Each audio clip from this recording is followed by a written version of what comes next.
नमस्कार दोस्तों, एक बार फिर से स्वागत है आपका हमारे चैनल में। और हम एप्टीट्यूड सेक्शंस का मैथ पढ़ रहे थे और ढेर सारे वीडियो आप हमारे चैनल पे पहले से ही उपलब्ध हैं। अगर आपने नहीं देखा है तो आप जा करके विजिट कर सकते हैं, ठीक है। वहाँ आपको ढेर सारे टॉपिक से मिल जाएगा वीडियो। आज हम जो डिस्कस करेंगे वो आपका है क्वाड्रेटिक इक्वेशन, ठीक है। क्वाड्रेटिक इक्वेशन की चर्चा करेंगे। तो सबसे पहले समझिए कि क्वाड्रेटिक इक्वेशन क्या होता है। तो भैया इसको हिंदी में द्विघात समीकरण कहते हैं, ठीक है। बता इसलिए दे रहा हूँ कि कुछ व्यूअर्स हमारे जो हैं वो आपका हिंदी मीडियम के स्टूडेंट भी हैं, तो द्विघात समीकरण इसको क्वाड्रेटिक इक्वेशन को कहते हैं। पहले इसका डेफिनेशन जानते हैं क्या कहता है, ठीक है। जो प्रॉपर लैंग्वेज वो है an equation in which the highest power of the variable is 2। कोई ऐसा इक्वेशन जिसमें हाईएस्ट पावर जो होती है वो आपका वेरिएबल 2 हो, is called the quadratic equation. जो आपका वेरिएबल, जैसे मान लीजिए एक्स वेरिएबल के साथ हम इक्वेशन लिखें, हमने पॉलिनोमियल पढ़ाया है, अगर आपने नहीं देखा तो पहले उसको जाके देखो। तो A X square plus B X plus C equal to 0 को देखो। तो यहाँ पे ये क्या है, वेरिएबल जो है वो आपका एक्स है। एक्स जो है वो आपका वेरिएबल की तरह ट्रीट हो रहा है यहाँ पे। और एक्स का पावर, मैक्सिमम पावर कितनी है, 2 है, इसलिए ये आपका क्वाड्रेटिक इक्वेशन है। अरे हाँ या ना, बात तो समझ आई होगी ना। इसी को आपको डिनोट किया जाता है क्वाड्रेटिक इक्वेशन की तरह। अब कुछ और फंडामेंटल चीजें जानते हैं कि क्वाड्रेटिक इक्वेशन क्या होता है, ठीक है। अब पहले ये समझिए कि जो क्वाड्रेटिक इक्वेशन होता है उसको सॉल्व कैसे करते हैं, ठीक है। तो कई ढेर सारे मेथड हैं क्वाड्रेटिक इक्वेशन को सॉल्व करने का, ठीक है। उससे पहले क्वाड्रेटिक इक्वेशन में, कोई भी क्वाड्रेटिक इक्वेशन को सॉल्व करने का पहला मेथड जो है फैक्टराइजेशन होता है। क्या होता है? फैक्टराइजेशन। अब फैक्टराइजेशन करने के लिए ये पता होना चाहिए कि उस क्वाड्रेटिक इक्वेशन के फैक्टर किए जा सकते हैं या नहीं किए जा सकते। दो कंडीशन हो सकती है, या फिर तो होगा या नहीं होगा। तो क्वाड्रेटिक इक्वेशन के फैक्टर हो पाने की कंडीशन जो है, कंडीशन फॉर फैक्टराइजेशन, वो समझते हैं। तो कंडीशन कुछ ऐसी है, आप डिस्क्रिमिनेंट का नाम सुना होगा आपने। तो बी स्क्वायर माइनस 4ac की वैल्यू अगर ग्रेटर देन 0 है तो क्वाड्रेटिक इक्वेशन का जो फैक्टर है उसको किया जा सकता है। और सेकंड कंडीशन ये हो सकती है कि अगर बी स्क्वायर माइनस 4ac है इज लेस देन 0 हो जाए तो क्वाड्रेटिक इक्वेशन के फैक्टर को आसान भाषा में नहीं किया जा सकता। क्योंकि बेसिक मैथमेटिक्स में बार बार यही बोलूंगा कि फैक्टर नहीं हो सकता। अगर मैं कॉम्प्लेक्स नंबर पढ़ा रहा होता तो मैं कह सकता था कि नहीं, इसको ये संभव है, क्योंकि उसमें आयोटा का टर्म आ जाता है। तो फिलहाल ये बेसिक मैथमेटिक्स में ये बात मैं बार बार दोहराऊंगा कि भैया बी स्क्वायर माइनस 4ac अगर ग्रेटर देन 0 हुआ तभी फैक्टर हो सकता है। अगर b square minus 4ac is less than 0 हुआ तो फैक्टराइजेशन कर पाना संभव नहीं है। अब ये समझते हैं कि क्वाड्रेटिक इक्वेशन और थोड़ा सा आपका क्यूबिक इक्वेशन के कुछ फॉर्मूले, कुछ इंपॉर्टेंट फार्मूलों की चर्चा करेंगे, ठीक है। फार्मूले थोड़ा सा चर्चा कर लेते हैं, क्योंकि अगर यही नहीं पता होगा तो आप कैसे करोगे, ठीक है क्या। तो फर्स्ट ऑफ ऑल जो आपका क्वाड्रेटिक इक्वेशन के संदर्भित एक फार्मूला है, उसको सॉल्व करने के लिए जो यूज करते हैं, तो ए प्लस बी का होल स्क्वायर क्या होता है, A square plus B square plus 2ab। सही है। अगर a माइनस बी का होल स्क्वायर अगर मैं बोलूँ आपसे तो आप क्या बोलोगे, A square plus B square minus 2ab। समझ में आ गया होगा। अब जितने भी अदर फार्मूले हैं उसको मैं एक अलग से पेज में पूरा लिख के बताता हूँ और उसको एक्सप्लेन कर देता हूँ एक बार। अब यहाँ पे एक बात समझते हैं कि जो क्वाड्रेटिक इक्वेशन के अलावा जो भी उससे संदर्भित हमने बात की थी उसमें कुछ और फार्मूले हैं, जैसे कि A cube plus B cube जो होता है वो आपका ए प्लस बी एक ब्रैकेट में, दूसरे ब्रैकेट में A square plus B square minus A B होता है। आपका जो दूसरा फार्मूला होता है वो आपका होता है A cube minus B cube, और ये आपका होता है ए माइनस बी एक ब्रैकेट में, और दूसरा होता है A square plus B square plus A B. ये भी आपका फार्मूला खूब यूज धड़ल्ले से होता है।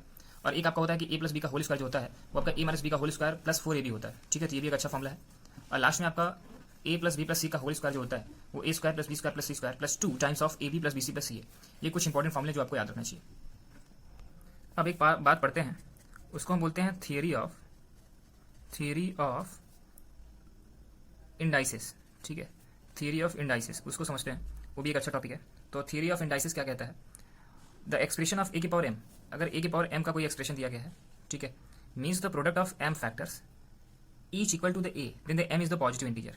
अगर m एक पॉजिटिव इंटीजर मतलब ग्रेटर देन 0 होना चाहिए, is called the exponent of the index of power a। कहने का मतलब क्या हुआ कि जैसे a multiply by a and so on. अगर m टाइम्स रहता है, कितना, m टाइम्स, तो उसको equal to a to the power m लिख सकते हैं। और आपसे कहा गया कि अगर m इज ग्रेटर देन 0 हो जाए, ठीक है, तो m को क्या बोला जाता है यहाँ पे, एक्सपोनेंट के नाम से जानते हैं, एक्सपोनेंट के नाम से, या फिर इंडाइस के नाम से जानते हैं, इंडाइसिस के नाम से जानते हैं, ठीक है। अगर थोड़ी देर के लिए आप बात किया जाए इसके कुछ इंपॉर्टेंट चीज़ों की, जैसे a की पावर 0 इक्वल टू हमेशा 1 होएगा, ठीक है क्या। बस हाँ, शर्त क्या होनी चाहिए कि ये डजंट इक्वल टू 0, ए की वैल्यू खुद 0 नहीं हो जानी चाहिए, 1 हो सकता है, कुछ भी हो सकता है। जैसे 1 की पावर 0 इक्वल टू 1 ही होता है, ठीक है। माइनस 1 की पावर 0 भी आपका कितना होता है, 1 होता है। 1/2 मतलब आधा की पावर 0 इक्वल टू भी 1 होता है। 3 की पावर 0 इक्वल टू भी 1 होता है। 1000 की पावर 0 भी कर दूंगा तो 1 ही होगा। अब एक बड़ा कॉन्सेप्चुअल चीज़ है ये, ऐसे कॉन्सेप्ट कभी कभी परीक्षाओं में पूछते हैं, क्योंकि घिसे पीछे सवाल तो खूब पूछे जाते हैं और उसको लोग करते भी हैं, और जो मेरिट बनती है वो आपका एक दो क्वेश्चन से ऊपर नीचे होती है। समझिएगा ध्यान से। एक चीज़ होती है कि ए की पावर एम को उसका रेसिप्रोकल के तौर पे 1/a की पावर माइनस एम लिखा जा सकता है। ये शर्त सही है ना? ठीक है कि नहीं?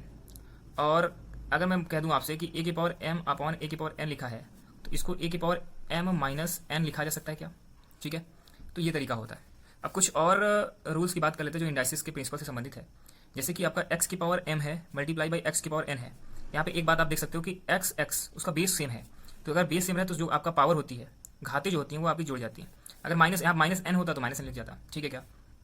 दूसरा तरीका आपका जो है, दूसरा मतलब कॉन्सेप्ट वो ये है कि एक्स की पावर एम की पावर एन अगर लिखा हो तो हम इसको एक्स की पावर एम इंटू एन लिख सकते हैं। ध्यान समझिएगा, बड़ा ये इंपॉर्टेंट चीज़ है। ठीक है, किसी की पावर किसी की पावर किसी को लिखा हुआ है।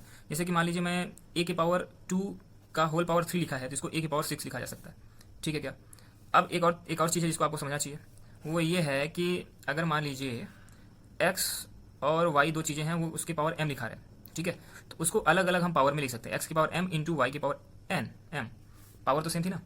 इसी तरीके से एक और लास्ट बात समझेंगे, वो ये है कि अगर एक्स की पावर एम अपॉन एक्स की पावर एन है, तो उसको हम एक्स की पावर एम माइनस एन लिख सकते हैं, लेकिन एक शर्त होगी, if m should be greater than n. M जो होना चाहिए एन से बड़ा होना चाहिए। दूसरा इसका तरीका क्या है कि एक्स की पावर एम अपॉन एक्स की पावर एन को हम क्या लिख सकते हैं, 1 अपॉन एक्स की पावर एन माइनस एन। कब? जबकि n is greater than m होना चाहिए। ये दोनों शर्तें हैं जिसके आधार पर हम ये बातें बोल रहे हैं। अब हम जो अगली बात पढ़ने जा रहे हैं वो आपका है क्वाड्रेटिक इक्वेशन को। तो बहुत सी चीज़ें हैं चर्चा करने के लिए पहले, लेकिन हम अलजेब्रिक एक्सप्रेशन को भी ध्यान साथ साथ में समझते जा रहे हैं, तो थोड़ा टाइम लगेगा। एक दो वीडियो आप अच्छे से देखोगे, सारी चीज़ें क्लियर होंगी। तो अगर बात करें कि जो आपका अलजेब्रिक एक्सप्रेशन होता है, इसको थोड़ी देर के लिए मैं ए लिखता हूँ, मैं बोल रहा हूँ, उसको सुनिएगा कि अलजेब्रिक एक्सप्रेशन को अगर उसका HCF निकाला जाए, कई बार क्या होता है कि आप सोचते हो नंबर का HCF होता है, लेकिन अलजेब्रिक एक्सप्रेशन का भी HCF निकाला जा सकता है, और ये परीक्षाओं में धड़ल्ले से पूछता है, तो इसको आप ध्यान रखेंगे। कैसे निकालते हैं? दो तरीका है। पहला तरीका है कि by the factor method, factor method से निकाल सकते हो, और दूसरा जो तरीका है वो आपका है डिवीजन मेथड। ठीक है, डिवाइड करके एक दूसरे को निकाल सकते हो। जो कॉमन बचेगा वही आपका क्या होगा, HCF। जो कट जाएगा एक्चुअली, जो आपका ऊपर नीचे दोनों कट जाएगा, वो आपका क्या हो जाएगा, वही आपका HCF हो जाएगा, और बाकी जो बचता है वो आपका HCF हो ही नहीं सकता। ठीक है, एक एग्जाम्पल लेते हैं, एग्जाम्पल से समझाने की कोशिश करूंगा आपको। जैसे आप समझिएगा, एक एग्जाम्पल है कि आपसे कहा गया कि HCF निकालिए, दो नंबर आपके पास दिए गए हैं, 8 x square minus 5x plus 6 और 12। सो दूसरा नंबर आपका है कि 12, और वो ब्रैकेट में आपका लिखा हुआ है एक्स स्क्वायर माइनस 9, और आपसे कहा गया है कि इसको आप क्या करो कि इन दोनों का HCF निकालो, इस नंबर का और इस नंबर का। ठीक है, आपके पास दो नंबर दिए गए हैं। सो फैक्टर निकालने का तरीका क्या हो सकता है समझिएगा, अभी इसको और थोड़ा डिटेल में समझ लेंगे, लेकिन यहाँ पे समझिए कि x square minus 3x minus 2x, क्योंकि 5 जो होता है तो ऐसे जोड़ने पे 5 आए और आपका मल्टीप्लाई करने पे 6 आए, ऐसा इसी तरीके से हो सकता है। प्लस 6 हो गया, x कॉमन ले लो तो x माइनस 3, अगले ब्रैकेट में -2 कॉमन ले लो तो x माइनस 3 हो जाता है। तो यहाँ पे x minus 2 into x minus 3, ये आ गया, दो फैक्टर आ गया, यहाँ पे 8 सामने लिख दिया मैंने, ये तो हो गया, इस नंबर को यहाँ पे हमने काम कर दिया। दूसरा नंबर आपका 12 दिया गया है, इसको हम एक्स स्क्वायर माइनस 3 का स्क्वायर लिख सकते हैं, तो ए स्क्वायर माइनस बी स्क्वायर क्या होता है, ए प्लस बी ए माइनस बी, तो 12 ब्रैकेट में आपका एक्स प्लस 3 अलग हो जाएगा। सो इसको हम दो तरीके से लिख सकते हैं कि एक्स प्लस 3 और एक्स माइनस 3। ठीक है क्या? अब आप ध्यान से समझिएगा कि कौन सा नंबर इसमें कॉमन है। फैक्टर तो निकाल लिया, तो एक्स माइनस 3 जो है यहाँ भी कॉमन है और यहाँ पे भी कॉमन है। अगर 12 को थोड़ा तोड़ो तो 2 इंटू 2 इंटू 3 में तोड़ सकते हो। यहाँ पे 8 को तोड़ो तो 2 इंटू 2 इंटू 2, तो यहाँ पे 2 इंटू 2 कॉमन हो गया, 2 इंटू 2 कॉमन हो गया। तो इससे जो दोनों में कॉमन होता है वही तो होता है HCF। तो यहाँ से HCF जो निकल के बाहर आता है वो ये है कि 2 इंटू 2 इंटू ब्रैकेट में एक्स माइनस 3। तो आपका आंसर आ गया कि 4 टाइम्स ऑफ एक्स माइनस जो 3 है वो कुछ और नहीं बल्कि इस क्वेश्चन का HCF है।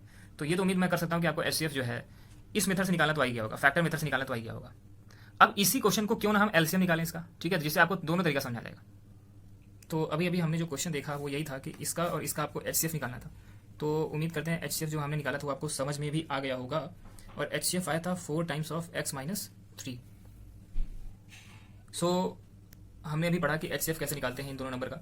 ध्यान रखिएगा, एक फार्मूला मैंने पहले भी पढ़ा था कि अगर दो नंबर की बात की जा रही है, अगर दो नंबर आप की बात करें तो दो नंबर का जो HCF है और उसका मल्टीप्लाई अगर LCM में कर दिया जाए तो वो आपका प्रोडक्ट हो जाता है। क्या होता है? Product of numbers. ठीक है, तो अगर इसको हम ध्यान में रखें तो एक बात यहाँ पे समझ में आती है कि ये जो HCF आया है 4 टाइम्स ऑफ एक्स माइनस 3 को मल्टीप्लाई बाय LCM कर दिया जाए। एक्चुअली मेरा टारगेट अब हो गया है कि LCM कैसे निकालेंगे। तो product of two numbers, product क्या है ये देखिए, इसका मैंने फैक्टर करते हुए प्रोडक्ट लिखेंगे। ठीक है, ये आपका दूसरा नंबर है, तो 8 times of x minus 2 x minus 3, फिर उसके बाद 12 आ जाएगा, फिर इसके बाद एक्स प्लस 3 आ जाएगा, फिर आगे आपका एक्स माइनस 3 आ जाएगा। अब LCM निकालना है, क्या निकालना है? LCM। तो 8 times of x minus 2 x minus 3 multiply by 12, फिर आपका एक्स प्लस 3 हो जाएगा, और फिर आपका एक्स माइनस 3 हो जाएगा। इसको डिवाइड कर दीजिए आपका किससे? 4 इस वाले नंबर से, इसको नीचे इधर ले जाकर डिवाइड कर दीजिए। 4 टाइम्स ऑफ x माइनस 3 होएगा क्या, x माइनस थ्री अपने घर चले गए, 4 3 जा हो गया। तो यहाँ से जो एलसीएम बना, एलसीएम कुछ और नहीं बल्कि 8 3 जा कितना हुआ 24, और यहाँ पे बन गया आपका x माइनस 2 और दूसरे ब्रैकेट में x प्लस 3 x माइनस 3, इसको लिखा जा सकता है x स्क्वायर माइनस 9। तो ये आपका एलसीएम बन गया। तो ये होता है कई बार क्वेश्चन में आपसे सिंपल चीज़ें नहीं पूछता, अभी तो और भी टफ चीज़ें पूछती हैं जो कि हम धीरे धीरे करके अपने लेवल को बढ़ाते रहेंगे। तो आगे बढ़ते हैं। अब हमने डिस्कस किया था कि क्वाड्रेटिक इक्वेशन के जो फैक्टर्स हैं उसको निकालने का तरीका। तो सॉल्विंग ऑफ क्वाड्रेटिक इक्वेशन जो होता है, यहाँ पे मैं लिखता हूँ सॉल्विंग ऑफ क्वाड्रेटिक इक्वेशन वो करने का तरीका दो मैंने बताया था। एक था आपका बाय द फैक्टर मेथड, दूसरा आपका था बाय फार्मूला मेथड। अब इसको हम क्या करेंगे कि अगले वीडियो में देखेंगे, ठीक है, कैसे इसको सॉल्व करते हैं और सीधाचार्य सूत्र कैसे लगा सकते हैं, फार्मूला कैसे लगा सकते हैं, उसकी डिस्कशन नेक्स्ट वीडियो में करेंगे। और इसी तरह के वीडियोस को देखने के लिए हमारे चैनल को आप सब्सक्राइब भी कर सकते हो। धन्यवाद।